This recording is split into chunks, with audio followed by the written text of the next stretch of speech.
Halo guys, di sini kita akan mempresentasikan bab 12 dengan judul Struktur Pasar Pengantar Ekonomi Mikro kelas G. Sebelumnya kita akan perkenalan dulu ya.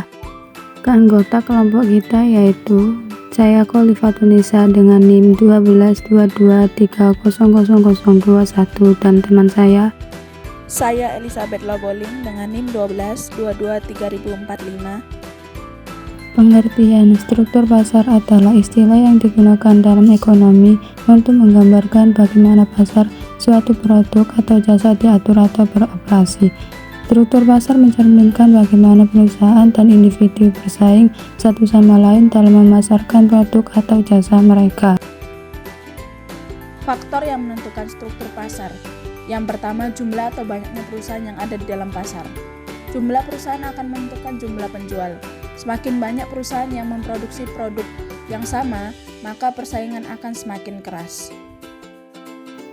2. Jenis barang yang diperjualbelikan. Jenis barang yang dihasilkan perusahaan juga menentukan struktur pasar yang berlaku.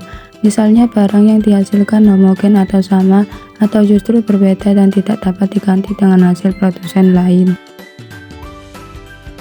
Faktor yang lainnya, mudah tidaknya perusahaan masuk ke dalam pasar, kemampuan penjual dan pembeli dalam memengaruhi pasar, serta informasi dan pengetahuan penjual maupun pembeli terhadap pasar yang dihadapi. Pengertian pasar persaingan sempurna. Pasar persaingan sempurna adalah pasar yang di dalamnya terdapat banyak penjual dan pembeli. Namun demikian, kedua pihak tidak dapat memengaruhi harga, karena harga telah ditentukan oleh pasar itu sendiri atau keseluruhan permintaan dan penawaran. Pasar persaingan sempurna dianggap sebagai struktur pasar yang paling ideal karena menjamin terwujudnya kegiatan produksi barang dan jasa secara optimal. Penjual dan pembeli dalam pasar ini memiliki jumlah yang sama rata banyaknya, sehingga menjadikan penawaran dan permintaan berjalan seimbang. Contoh pasar persaingan sempurna yang pertama, perusahaan beras, yang kedua, pasar buah dan sayur, yang ketiga, pasar minyak wangi. Ciri-ciri pasar persaingan sempurna: jumlah pembeli dan penjual banyak, barang atau jasa yang diperjualbelikan bersifat homogen, faktor produksi bebas bergerak, adanya kebebasan untuk mengambil keputusan, pembeli dan penjual mengetahui keadaan pasar, produsen bebas keluar masuk pasar, dan yang terakhir, harga ditentukan oleh mekanisme pasar, penawaran dan permintaan.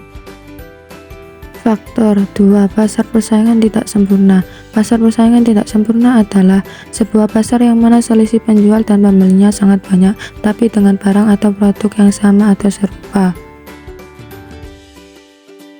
Ciri-ciri dari pasar persaingan tidak sempurna: jumlah penjual sedikit tapi banyak pembeli, penjual berhak menentukan harga produknya sendiri, penjual baru akan susah untuk bersaing, tidak ada produk pengganti, dan yang terakhir, barang yang dijual sama.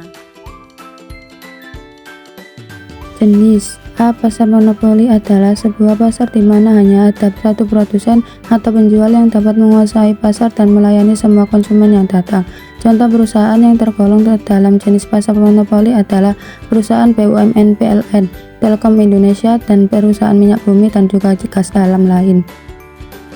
Ciri pasar monopoli: yang pertama, hanya ada satu penjual tunggal di pasar. Yang kedua, produk unik tanpa substitusi langsung. Ciri-ciri 3. Penjual memiliki kendali penuh atas harga. 4. Hambatan masuk yang tinggi bagi pesaing baru. Jenis pasar yang kedua, pasar oligopoli, adalah pasar yang hanya terdiri dari beberapa penjual. Produk yang dihasilkan atau ditawarkan pun sama, atau tidak berbeda jauh dengan produk penjual lainnya yang ada dalam pasar oligopoli. Contoh dari pasar oligopoli adalah industri sabun, industri baja, industri rokok, industri pasta gigi, dan lainnya. Ciri-ciri pertama, hanya beberapa penjual dominan yang mengendalikan mayoritas pasar.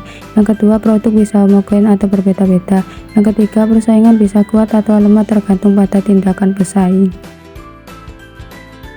Jenis yang ketiga, pasar monopsoni, adalah sebuah pasar di mana ada banyak penjual, akan tetapi jumlah pembelinya hanya satu saja. Di dalam pasar ini, pembeli memiliki peran sebagai pemegang kekuasaan tertinggi. Contohnya, pasar sayuran pada suatu daerah terpencil. Para petani yang tergabung dalam kelompok tani melakukan kerjasama dengan pabrik, sehingga mereka berkewajiban menjual hasil panennya kepada pabrik tersebut.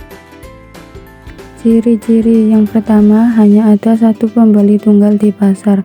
2. Banyak penjual yang bersaing untuk menjual kepada pembeli tunggal. Yang ketiga, pembeli memiliki kendali atas harga. Jenis pasar yang keempat, pasar oligopsoni, adalah suatu jenis pasar yang memiliki banyak penjual dan beberapa pembeli saja. Harga produk ataupun jasa yang ditawarkan di pasar tersebut cenderung lebih stabil.